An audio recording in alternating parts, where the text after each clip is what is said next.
Greetings, Chasso! Commander Puretide is back from the Warmasters GT over in Mechelen. What an event. What I want to say about this event, I could go on for hours and hours and hours. The key thing for this event is that it's everybody coming from all around the world to represent not only themselves, but for pride for their country. You've got 45 countries were in participation to this event for the main WTC championships, the World Cup of Warhammer basically, and obviously a lot of those players were also playing in the Warmasters GT. Same with other players that are not part of the World Championship event. Coaches were playing in there that were representing the teams, players, everybody, and the growth of this event has been huge. The last year I went, there was around about 200 players. This year, they had 500 tickets, which 466 players ended in attendance, so it was one hell of an event. Just want to give a big shout out to Jay and his ref team. Phenomenal work, mate. Honestly, the organisation, the consistency in how you enforce the rules and dealing with any particular situations that come up. Definitely a stressful job. I would not want to do it, but hats off to you and your ref team. It was just great seeing everybody there, from War Games Live to Glasshammer streaming the England games. You had the French Wargaming for streaming, and many others. The entire atmosphere when you walk into that hangar bay, it's just second to none, and I class this as one of the best events in the world. In fact, the best event in the world. I'm saying it here and now. Thoroughly enjoy it. So if you're not already contemplating whether you should take part next year, don't. Click. Go. It'll be the best event you ever experience. It's full of competitive players, but that's not to say that it's win at all costs. The sportsmanship, and in combination with highly competitive games of 40k, was in equal measure.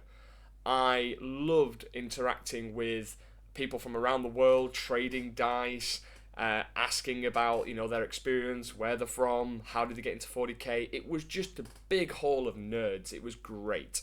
So honestly, best event you'll ever go to.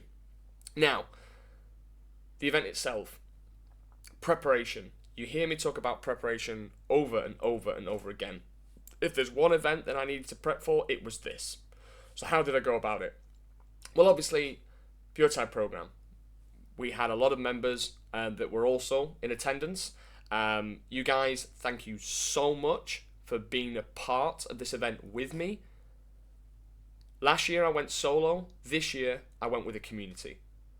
We did phenomenally well. We gelled together, we prepped together, and we went out and absolutely delivered the greater good. So from me to you, thank you so much. From the moment you had faith in me and trusted me that I would help you prepare for the biggest and most prestigious event in the world, you absolutely delivered.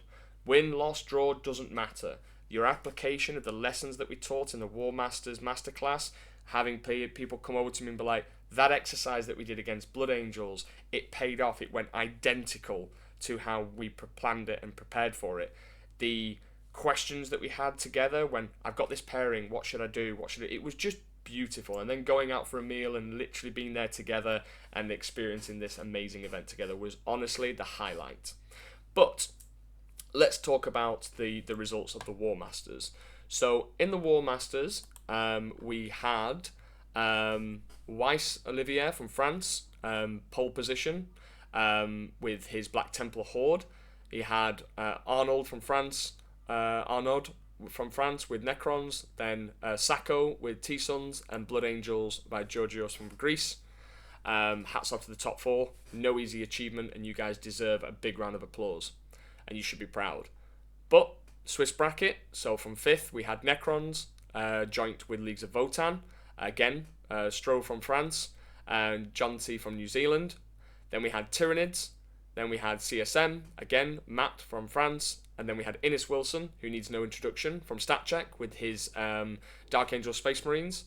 And then we had Liam VSL. Everyone knows who Liam is. From Belgium, playing his Eldari at 10th. And you got little old me Puretide program, Tau coming in 11th. Undefeated, may I add, which is no easy feat and something that I'm extremely proud of. So my results were 2 draws and 2 20-0s and a 14 and an 18. Now the 20-0 system is specifically WTC, it's loss differential. So you imagine your battle points, and if both players are within 5 points of each other, it's considered a draw. So nice easy example, I get 80, my opponent gets 75, it's a draw. Whereas in normal 40k competitive games, if you win by 1 point, you win, and it's only a draw if you're neck and neck. But in WTC, it's a 5-point differential, and there's an entire grid of, depending on how much you win by, scores you higher points. So if you get a 12-8, it means that you will be basically 10 points ahead of your opponent. So there is an entire metric for this. So when you see 20 points, it means somebody's absolutely destroyed the other opponent, and there's like a 51-point difference, so it's a considerable win. And then the smaller wins obviously go through that scoring metric. So anyway, rounding out the top 15, there was T-Sons at 12th, Blood Angels at 13th, T-Sons at 14th, and Adeptus Sororitas, so sisters, at 15th. I mean, it'd be fair to do the top 20, to be fair, because of the size of the event. Death Guard at 16, Eldari at 17, Eldari at 18, and Leagues of Votan 19th, and Chaos Knights at 20th. So the field that I was planning for was Blood Angels, T-Sons, Sisters. Those were the 3 top armies of the meta, and I was reading a lot of reports and looking at stat check data to really plan ahead, and this is what we focused on. With Tau, you have a lot of tech pieces that can be put into place to deal with a forever changing meta. So Tau is a very balanced codex, and it was also a very balanced index, which allows you to tailor and tech for what is about to be the next 3 months of the meta. So after the balanced data slate that happened a month or so ago, this was going to be the trend. It was MSU, combat armies, trading very well, but also having the big bricks or the immovable bricks to have to contend with. And Tau can deal with big bricks, but it also heavily relies on the terrain. Now, historically, WTC has been very difficult for Tau because of the terrain format, in terms of it's quite condensed, firing lanes are very difficult to get, and there's a lot of kind of, I don't think Tau are good enough to play on WTC. We seem to struggle. But I wanted to prove that, and I wanted to prove that Tau can operate with the right list and with the right preparation. And that's exactly what I did. So I went with Kauyon. I was thinking, okay, let's have a look at all the detachments. I'm sorry, Kroot, you weren't part of this simply because we just received 2 harsher nerfs. But it was either going to be Kauyon or Retaliation. Montcar was out the picture, even though it was a favourite, because automatically people think, well, I need the speed. How can I get there? How can I get these firing lanes? Well, just go Montcar because I can advance and shoot. It's fine for an average kind of game against the average player, but against high-level players, and this event is obviously going to bring high-level players from across the world, it's easily mitigated by just, doing the Kauyon game back to us by slowing us down for a couple of turns, and then we run out of juice. So Montcar wasn't going to cut it for me. So it was either Kauyon or Retaliation. Retaliation offers us something in terms of, okay, well, I can 3-inch deep strike, I can fire and fade, I can use the crisis suits, I can kind of almost ignore terrain and be wherever I need to be. But again, good kind of like screening can stop that. So I was well practiced with Kauyon, so I thought, right, Kauyon, current meta, combat, what can I do to play with that? What can I do to mess with my opponent's plans? So we have the photon grenade stratagem for -2. We have the combat embarkation to go into a devilfish. So there's plenty of things that we can do to make charges almost impossible or not really worth the risk to go for. So what I'm going to do is I'm going to go into TTS now, and I'm going to show you a scenario that I've got set up. Let me just get rid of my web pages so it's not interfering with the background. Cool. So what I'm going to do is I'm going to go through my list.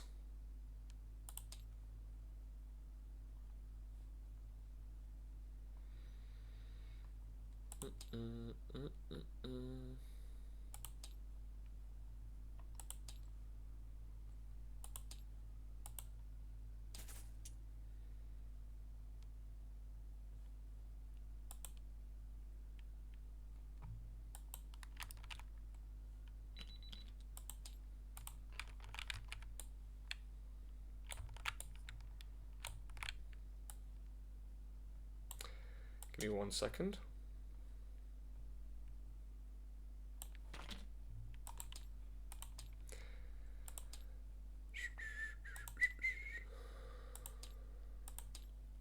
I did have all this prepared, but then I realised I'd done all the recording and I'd not switched it over to TTS, and I basically spent an hour talking to myself and not really showing you guys what was going on.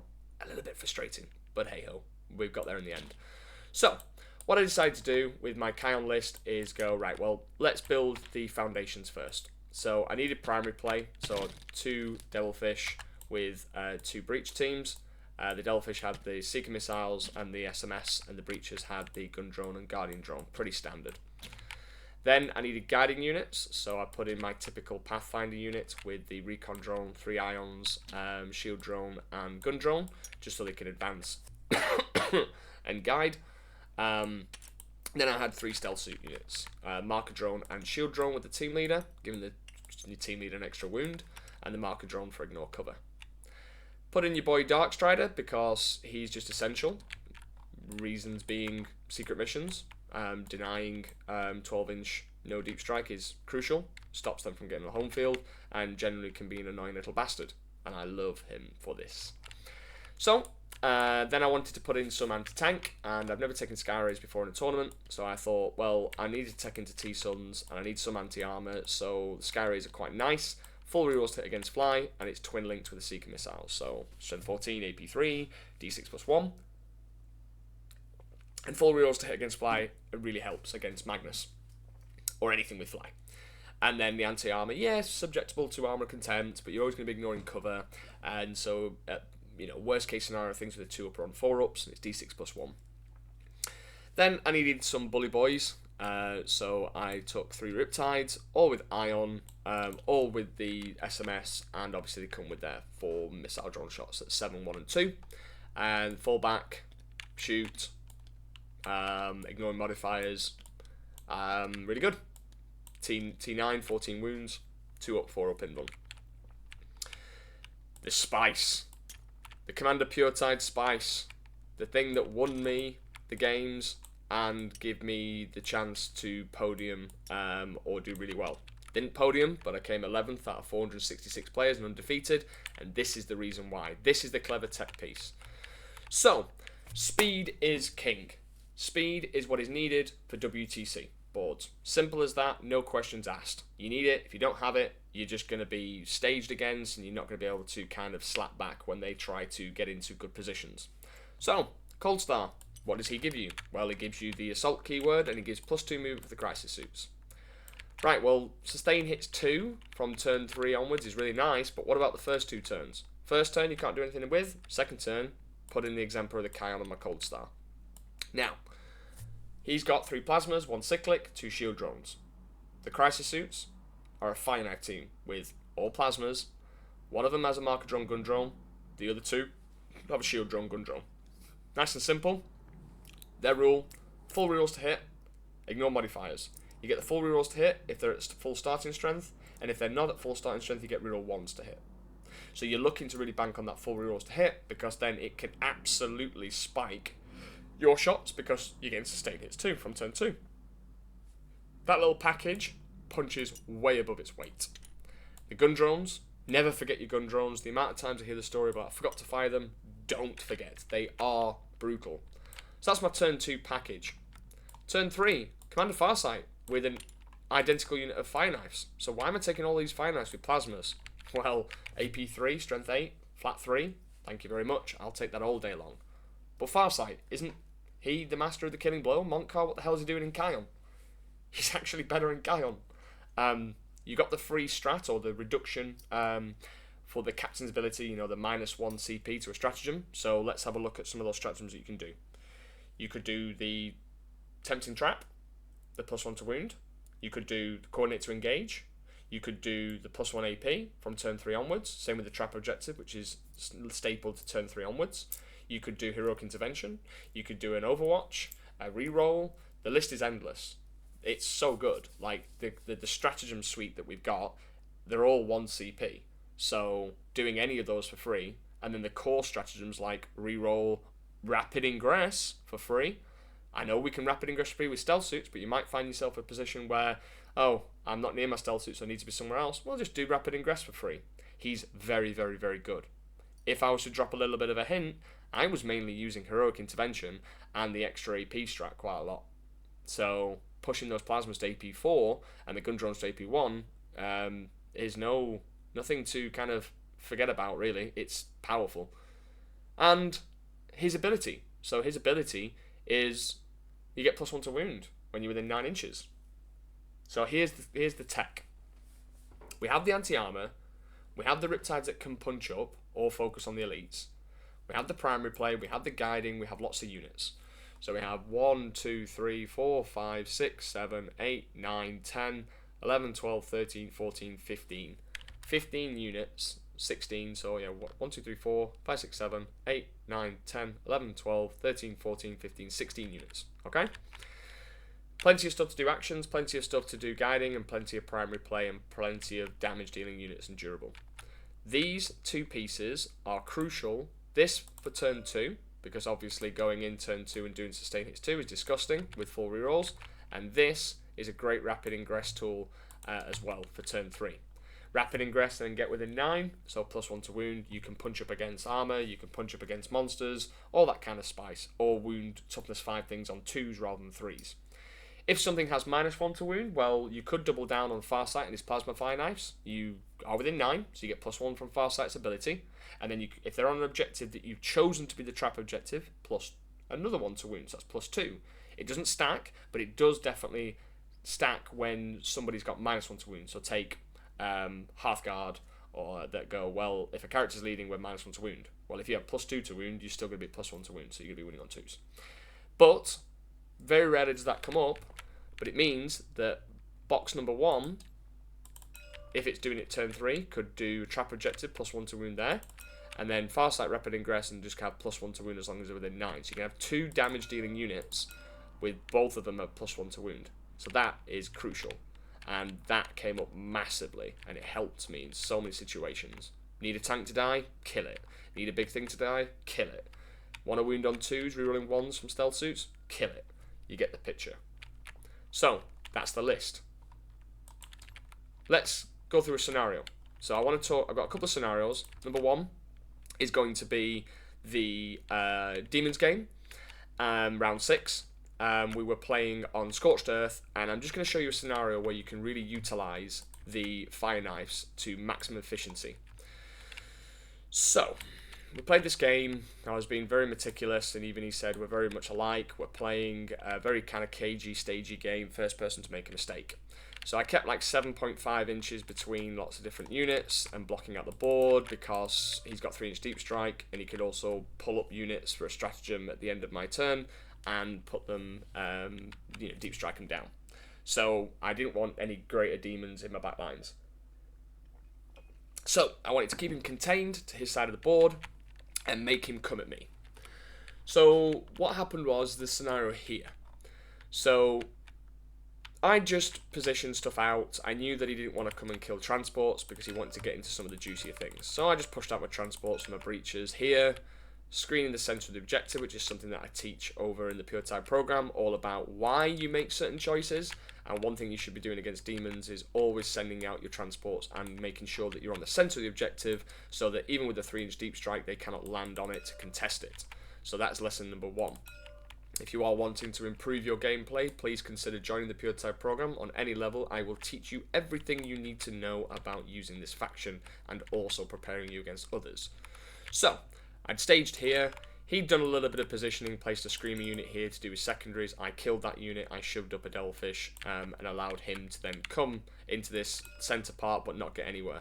Darkstrider was screening out any kind of potential rapid ingresses from over here. I didn't want a Great Unclean one going here, not a Great Unclean one, a Great Demon going here, because he could bring in Bellicle there, 3 inches away, then bring another Demon within 6, and Shadows of Warp, and then charge. I didn't want any of that, no thank you, so Darkstrider blocking out.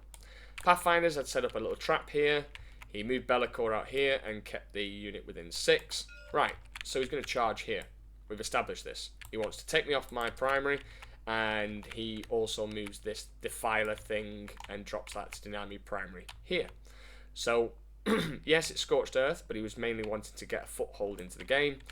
And this is what he's going to go for. He's going to go for a charge.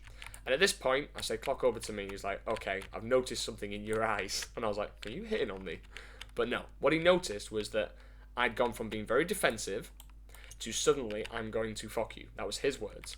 And what I basically did is I forgoed, I made this crisis suit unit come in, spent a CP for rapid ingress. I was nowhere near my stealth suits, because I needed to screen, and I wanted to provide an overwatch potential. So I dropped them in here and basically went, okay, cool. You need a 7-inch charge you get +1, so it would be a 6-inch charge with a reroll, and even if I make you -2, 7 or 8, you're probably going to get it. But I've spotted something that my opponent didn't, and it all linchpin on killing this unit. So the risk is, if I don't kill the unit, this plan won't work, but if I do kill the unit, I'm going to end the game. So, demonstration. This is probably not going to work if I just do the dice here, because they'll probably betray me, but in the event, it paid off. I killed the whole unit. But let me show you. Gun drones. I'm going to reroll everything, because they're at full starting strength. If I can get it in the box. Okay. Already not great. 5 pin runs, kills 1. My gun drones rolled 4 6s, which is insane. Commander. He's going to fire his cyclics. Not going to overcharge, because I don't need to. Okay, his plasmas. Nope. Already not going. I told you it wouldn't. Maybe I'll try it again and not say anything. Crisis. Okay. 2s. Alright, 4. You would kill a lot more than that. Let me just try it again. Gun drones.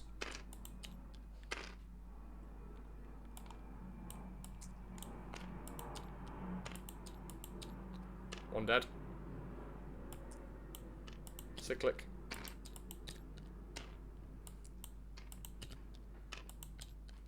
Three dead. His plasma. Crisis. Okay, I'm going to give up. Alright, so anyway. Bad example. But I killed them all on Overwatch. Perfect.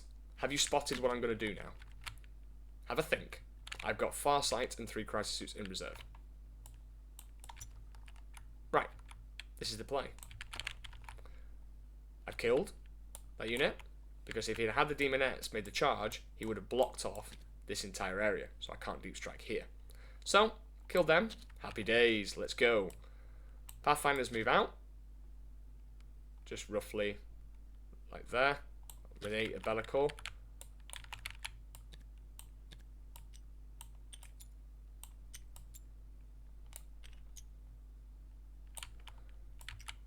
Cold Star.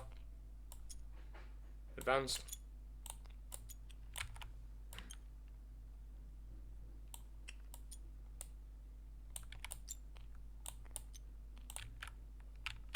Riptide was positioned exactly so he could stick his gun out. Stealth suits. Advanced to here. Dark Strider yeeted backwards. Just to block out the gap. Something like that. Not going to bother demonstrating the rest because it's irrelevant to this exercise. So, stealth suits, guided. This crisis team took Bellicor down to whatever I needed to do.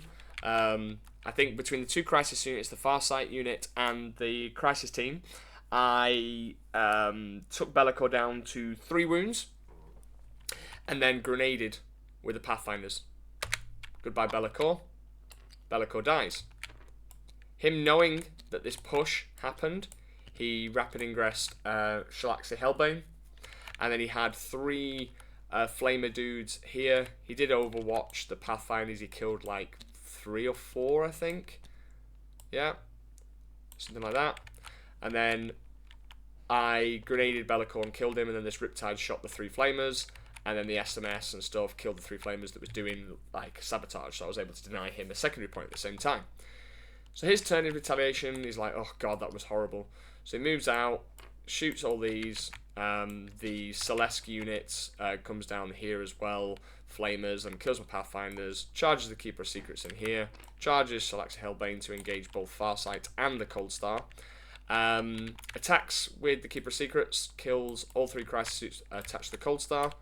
Shalaxi does his whip attacks, his tails, kills 2 Crisis Suits, and then splits attacks. Splits attacks into the Cold Star and Farsight statistically should kill them both. Because of full rerolls to hit and wound and damage. Because it's like a monster hunter, basically. It's an assassin. Fails to kill the Cold Star because only one. He rolls a 1 into a 1. Hits with one of them, wounds with one of them, does 6 damage. So my Cold Star's down to 2 wounds. Hands me 4 saves on Farsight. Come on, let's see if I can do this. Let's see if I can actually demonstrate and do it again. Bosh! No, no. I passed all my invuns. If I didn't, he would have killed me because it's D6 plus 2 damage. So Farsight just goes, absolutely not, Shalaxi, get fucked. And then the Cold Star's like, nope. So he's committed. He's killed some Crisis Suits. I've lost a unit of Crisis Suits and lost 2 from the other one. Alright, cool. Next turn. Sky Rays. Riptides. Bosh. Bosh. Keeper Secrets. That dead, it's turn 3. Game, set, match. So I forced all the Greater Demons over here. Whilst controlling all of this, which is effectively winning me the game. This is just distraction. I'm keeping them locked in here. Done. That is how you use the Cold Star Fire Knife unit. If you're going second, you rapid ingress, you overwatch something, you move out, you kill something, and then the moment they retaliate, you overwatch again. I did overwatch Shalaxi, got 3 wounds off Shalaxi. But yeah, you can get 3 activations out of that unit if you're going second. Or if you don't bring it in turn 2, you can do the same. You can rapid ingress, overwatch, shoot, and then overwatch again. It's brutal. And for what? 245 points for the Cold Star Kauyon unit to be able to do that? It takes way more with it than you actually lose. You lose 245 points. They lose a lot more. And it works like a treat. The other one that, unfortunately, I'm going to have to just do something which is going to be annoying. The round 3, the reason I'm going to have to just take a moment just to kind of reorganize stuff because I had it set up before it all went wrong. I'm going to show you the Blood Angels. Because the Blood Angels was a 20-0 game, and a lot of you will be wanting to know how the hell I pulled it off. So what I'll show you now is effectively the Blood Angels list was big bricks. It was 10-man Death Company with Chaplain, 10-man Death Company with Lamarties. I'll just say that one's Lamarties.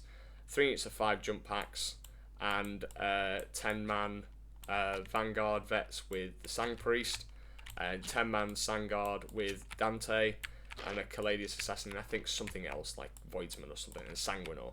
Alright, so he put 10 Death Company in the Chaplain and the Vanguard vet unit in Deep Strike, which I think was a mistake. He should have had those on the board, but that's what was in reserve. Everything else was on the board. Now, I have to just very quickly change the terrain a little bit because, unfortunately, the map on the WTC one is wrong. On the mod, I think they might have changed it, but in short, it's just these two are changed around like so. Something like that. Cool. And same over here. Hopefully, I think they've updated it.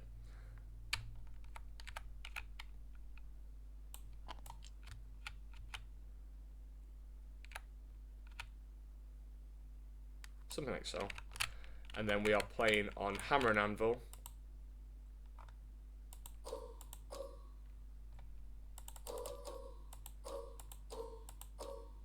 Hammer and Anvil.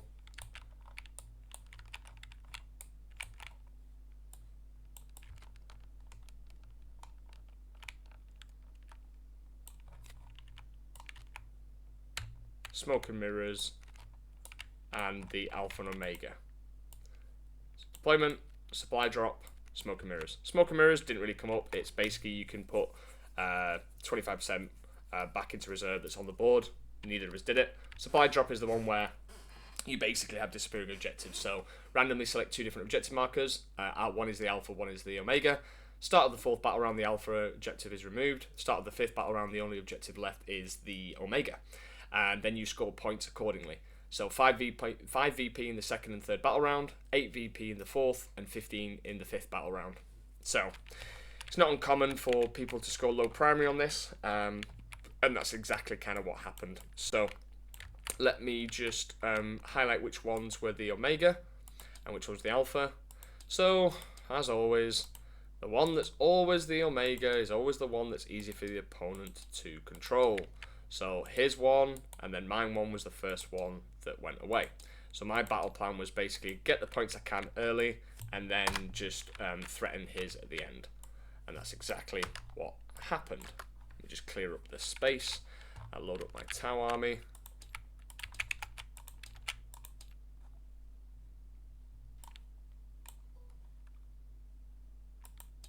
Cool. So, deployment. Let it load.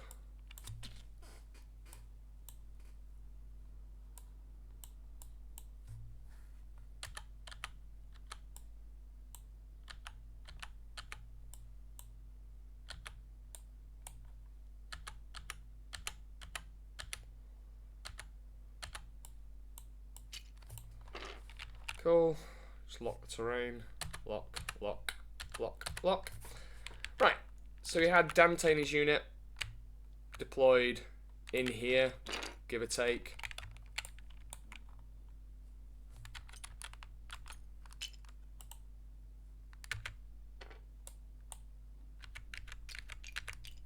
Something like that. He had 10-man death company with Lamartis up in this ruin here at multiple levels. Okay, tucked in. He had 5 assault marines on the line here, but he didn't deploy them correctly, and I'll show you why. Something like that. Then he had 5 junk pack marines deployed here,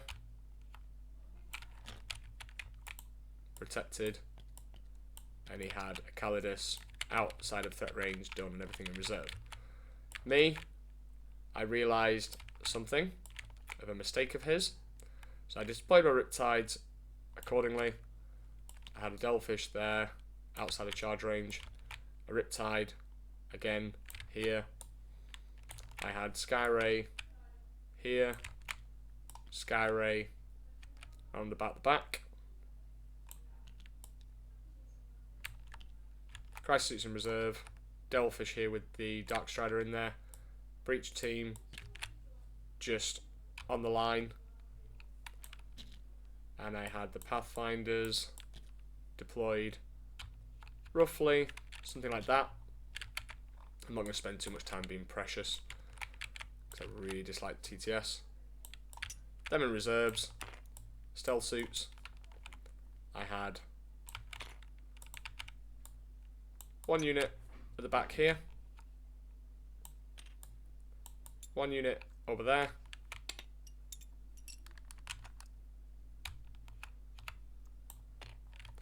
and then 1 unit central. Cool. Something like that.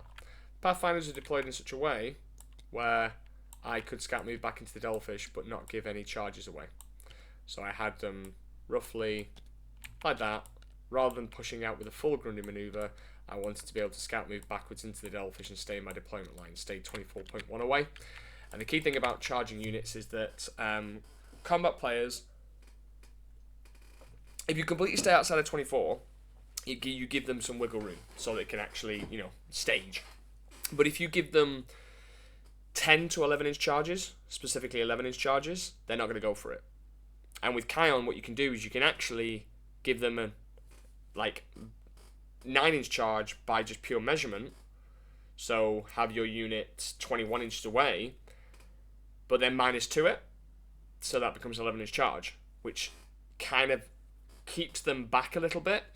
So that's something to really kind of burn into your brain, that don't always just stay outside of 24.1. Think about, well, I need some board control, I need some board presence, so how about I just give them an 11-inch charge? Now, yes, some people might YOLO it, and that's unfortunate, but a tactical player who's wanting to manage their resources effectively won't go for anything other than, they'll only go for 9-inch charges or more if they're desperate, or if they've got any pluses to the charges. So Dante's unit does have a +1 to charge, but there's no advancing charge in this. So you'll notice 24 inches, I'm just staying 24.1 away at the back, but then having my Pathfinders in a position where they can push out. So I'd also deployed a Pathfinder within 7, so that if I do move, I can do area denial, or what do you call it, establish locust. So his mistake here was 1, reserves. He put too much in reserves. 2, this unit here, and 3, Dante's unit back here. Dante's unit should have been in here. So that was the mistake. What I basically noticed is that because he positioned this unit here rather than like tucked in here, my Riptide can actually kill this unit, and it's a trading piece gone. So what I basically did is I moved my Riptide 10 inches, and its gun was the other way, by the way, like so, and basically something like that. It's TTS, I'm not going to spend ages trying to perfect it, but effectively the gun was overhanging here, because I have to be wholly on the terrain feature to see. So then, if not, I draw a true line of sight from any part of the model that's overhanging. So here, I got a line into this guy, like the back of his thing. The guy was like, oh, I thought I deployed it, so you couldn't? I was like, no, I noticed it was your first unit you dropped. You should have placed it here. So he's like, fair enough. So then my stealth suit unit, one guy just popped up on the top of there. The other 2 got trailing behind for coherency. And then I went, okay, guide, Bosch, killed them. That's the trading piece gone, and it was no prisoners. My Pathfinders basically just, my Delphish moved up, like so, and my Pathfinders just barely touched the objective, and said to the Death Company, well, if you want to come out and charge me, I'm going to hop into my Delphish. So it was something like that. Not really going to be too precious, but you get the picture. They were all huddled around within 3, so I could hop into the Delphish should he charge me. So what he basically did is he moved the unit up, and his first turn advanced them to like here, something like that. And this guy went and did establish locust, and then he moved out this unit to hopefully get a 9-inch charge, because I'd orchestrated it so that he needed a 9, because he moves 12, and then it put him to like here, and then he needed an 8 or a 9. I think it was a 9, yeah, 9-inch charge, something like that, or give or take. Anyway, he failed it. So what I basically did here is I then moved my ship back to where it was, staged Riptides, ready for the slapback, moved my Breacher out, Breach Delphish, and just went, okay, cool, advanced it, got the Breachers out, and basically killed 5 assault Marines. And then I positioned my unit in such a way where I did have enough SMS just to kind of kill this unit, so I didn't need all the breachers, but I wanted to screen out my, I wanted to basically offer a solution for myself, which was, if he does charge, I'm going to go, well, no, I'm going to hop into my Delphish. So the stealth suits advanced all the way back and basically guided against there, something like that. Skyray positioned, you know, waiting, sorted, and then the Riptide again, just staging. Those stealth suits had gone off the wall of mirrors, and then obviously this was all staged. The Pathfinders in my turns 2, what I basically did is oh yeah, sorry, where's Darkstrider? What I did in my turn 2, got Darkstrider out, put him right there, yeah, like literally right on the objective, yeah, and then move my Pathfinders out. I can advance them something like that, and then decided against it and put them here. I didn't get a high enough roll on my advancing, so something like so. Just screening out as best I can, and this is the moment where I went in for the kill. So the Delphish, my Breachers decided to get into the Delphish, and the Delphish just went, cool, I'm going to go this way. Right, Devilfish is set up, ready. Stealth suits over here, we're just screening as doing things, and I think the Devilfish actually went to here just to screen as well. Cool, all screened, all happy, job's done. Here comes the killing blow. The killing blow.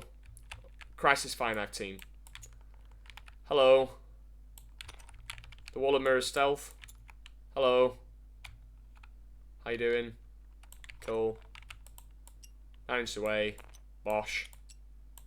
Bosh. Guided. Shot. 10 Death Company. Dead. So. Some of you might be thinking, but how? How did you kill 10 Death Company? I will attempt to show you by here. Maybe I rolled a bit hotter. I don't know. But let me show you. This is what I do. So I start with the commander first. And the reason I start with the commander first is for the full rerolls purposes. You want to have as much information as possible, and with the commander hitting on 2s, you're going to reroll anyway, because you've got full rerolls. So commander's cyclic. If it's not a 6, I'm rerolling it. Okay, no. 2s. Alright. 1 goes through with his Feel the Pain. Okay. Then the gun drones next. Sorry, not the gun drones. What did I do? No, yeah, that was it. Sorry, my apologies. Doesn't matter. 1. And then I'm going to do the plasma rifles. Sod it. Cool. Sustain hits 2. 2s.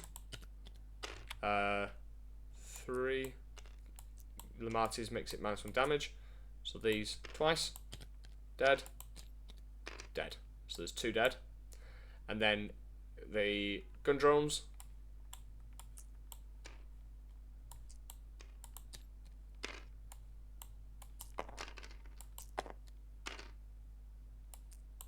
Sustain hits 2.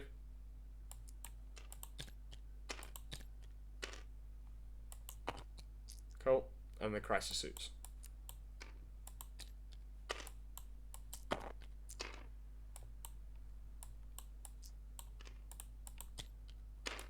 Rolling 1s to wound. 1, 2, 3, 4, 5, 6, 7. So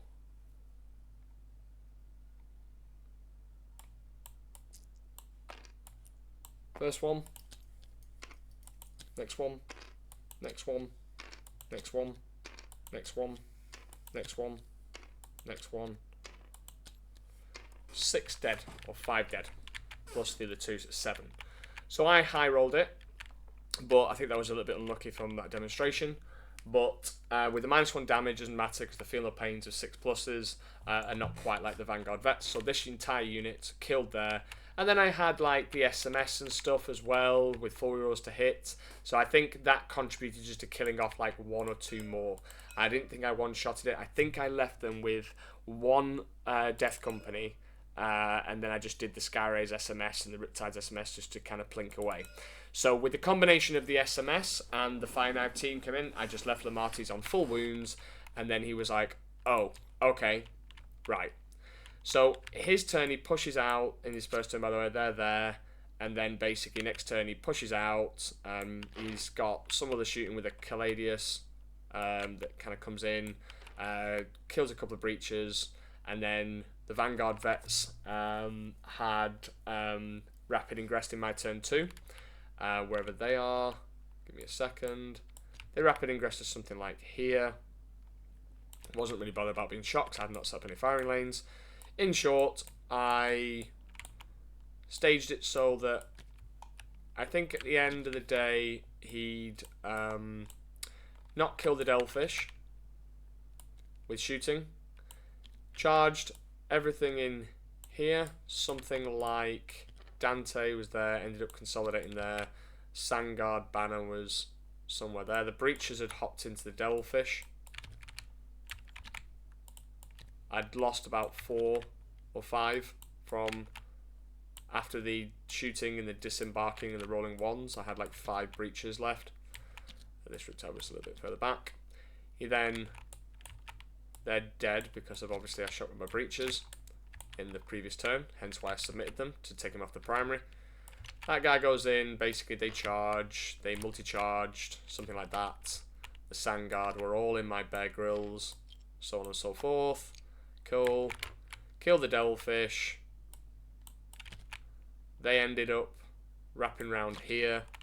Devilfish goes, Breaches get out. I wanted him to consolidate into here. He does his 6-inch consolidate. The Stealth Suits also die. Then he 6-inch consolidates here. Like so. And then I stayed out of consolidation under there. They go in there. Bosh, bosh, bosh. That's fine. Wherever the banner is. With the extra OC. Cool. Something like that. Keeps his coherencies. Sorted. Something like that. Okay. So what's basically happened here, and that's his turn 2 slapback.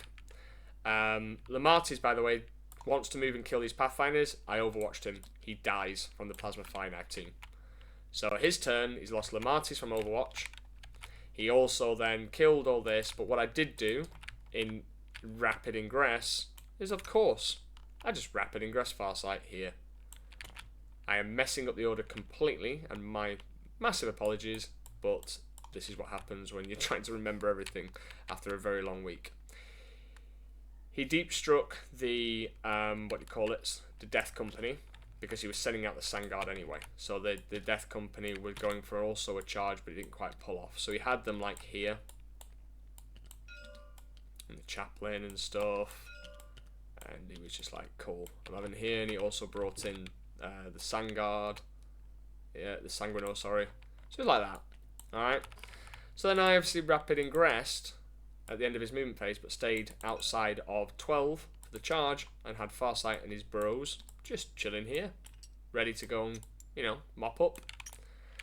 And end of his fight phase, I pull off these Stealth Suits and then moved the Crisis Suits, I think 15, so they ended up going like here. And seeing the Sanguino Guard, Farsight's unit went to about here. And what basically happened now is they fell back. Didn't really care. They just did their job already. Oh dear. Stealth Suits came on.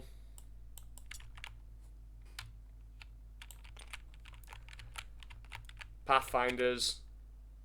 Darkstrider went back to do like secondary. Pathfinders advanced out here. Devilfish advanced out here. Ready and staged. I put a few Pathfinders on there. Cool. The guy with the 2 wounds at the front. Darkstrider, get on the objective, please. Something like that. Screened out a little bit here as well.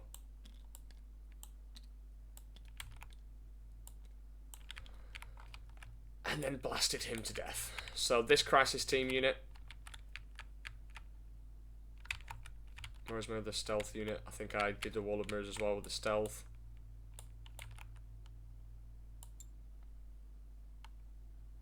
Something I'd done, I can't quite remember. Oh yeah, that was it. Sorry, my apologies. Basically I just guided here. So what basically happened is this unit was guided by the stealth, smashed, Miyama contempted. He was left with a Sanguinary Guard and Dante. So all of this just died from the fire knives. Again, probably rolled stupidly hot. So goodbye Sandguard. He'd lost a couple from an explosion, whatever it may be, done. And then one Riptide just finished off the Sang and Dante. And then the Skyray fell back. The 2 Riptides and the Skyray, they shot into here. I think I deleted pretty much like 2/3 of the unit. So you had like a couple of dudes left. Yeah. I think it was like 2 dudes and the guy. Farsight, extra AP. Unfortunately, because of the Caladius, it cost me extra CP. So it went from costing 2 to basically costing 1. So I just basically shot and I killed all the Death Company apart from the Chaplain. So all the Death Company gone. Boom. Sanguinor moved out there. Caladius just hung around. He went out. I couldn't overwatch, so he went in, charged, killed the Crisis Suit, and then next turn I removed him. Sanguinor went in, killed all but 2 Pathfinders. I still had the OC. Breaches got out next turn, slapped him, killed him, and then they moved out again, went in here and killed some stuff. He'd obviously used his last unit to rapid ingress, just to try and hold here. So I obviously just split fired, killed that unit, and then they just died. It was just brutal. So I dominated by using clever deep strikes, wall of mirrors with stealth suits, and pulled them apart. And I think the mistakes were made in terms of he put too much in reserve, and my Fire Knights were able to do their thing, and then he was fighting on 2 fronts. He was fighting on the front, and obviously I was in behind enemy lines with my Crisis Suits, and that game ended 20-0. He got 0 on primary and 10 on secondaries. I got 46 on primaries and then got 40 on secondaries, so it was an absolute destruction. It was definitely a masterclass in bringing the killing blow. So, hopefully, you've taken a lot from that exercise. What I would say to you is nice and simple. These things aren't obvious from when you look at a list online. You will often not see a Tau list, or any list for that matter, do really well and be always thinking, well, what's the tricks? Like, how is it doing what it's doing? Join my Discord. Nice and simple. I'm absolutely innovating new Tau lists, showcasing the why part, as demonstrated on this little bit of a scenario via TTS. And all of my students are forever getting this information to be able to understand how it performs versus what you might think it does. And the Fire Knife Plasma Tech was something that was like, oh, actually it's really good. And it's very good into the meta. We have a very balanced codex, which means that when the meta shifts, we've always got the tools to be able to retaliate to a change in an environment. It's just about spotting these opportunities and then using plays like I've shown you to really maximize the efficiency. And I talk a lot about behaviors rather than focusing on outcomes. So to players out there that are maybe struggling with Tau and maybe thinking, well, there's something that I'm not doing, my damage isn't connecting, the dice aren't going my way, then take a step back. I've just been to the most challenging event in the world, and that really has put emphasis on... Shouldn't have drank too much Ivory, sorry, I got trapped wind. It's put an emphasis on player skill, but identifying what you need to do, why you need to do it, and when you need to do it. And often than not, it comes down to positioning, deployment, achieving cards, and pre-mapping out where the enemy can go, where they're going to stage. And that is something that I put heavy focus on when it came to the masterclass and within my Discord. And as long as you perfect your craft on a basic fundamental level, you're setting yourself up for success. If you're too focused on the damage, you're not going to be able to perform as well as you might like. So a lot of the things that I teach in the Puretide program are all about the fundamentals and the understanding of the why we're taking certain units and why detachments are working in a certain way in the current form of the meta. Lots of things like that. So check it out. Join on the free community. It's not a problem, but if you're wanting to elevate your performance to the next level, then you will have to join from the Pathfinder, Shaspray, or Chassel. Pathfinder is your entry level if you just want to kind of put your toe in the water. Shaspray is your kind of mid-tier. You get access to list building calls every 2 weeks. You'll get access to Quiz the Commander every month, where you can ask me anything and everything. It could be, I've got to going to this tournament, I need some help. The floor is yours. Then obviously in terms of the Chassel, we get better than meta calls every month. We get TTS demonstrations that we'll do together, and we'll focus more on kind of the rankings, the competitive play, what to prepare for, what you should be looking at when you're planning for an event. We go into the entire deep dive of how to get the most out of your army in a very competitive world.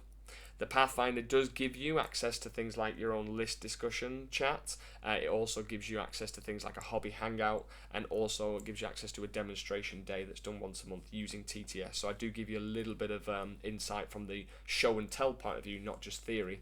You have your own list building channels in the Chasseray where I can see them, and then you can bring them to the list building call every 2 weeks and ask for my advice. And I really do pride myself on engagement. So that's what separates the Puretide program from anything else that's out there. So if you are thinking of investing in this, it will be the best thing you've ever done, and it will definitely help you elevate your performance and your understanding, and almost be paying for what's inside my brain. So, right. I hope that you've really enjoyed this video. Like I said, Tau is doing really well for me at the moment. I'm definitely not going to put my foot off the gas, and I've got some crazy kind of lists coming that you need to be looking out for. And the season is not over. There's some very good players that are obviously going to be going for #1 in the ITC, and I'm in a position where I'm one of them, and I'm definitely not going to take my foot off the gas. So keep an eye out and keep on supporting me, and as a community, thank you so much for all your support and assistance over this last year. It's meant the world to me, and hopefully the Puretide program will grow and continue to deliver the greater good. So from me, thank you very much. Peace out, guys.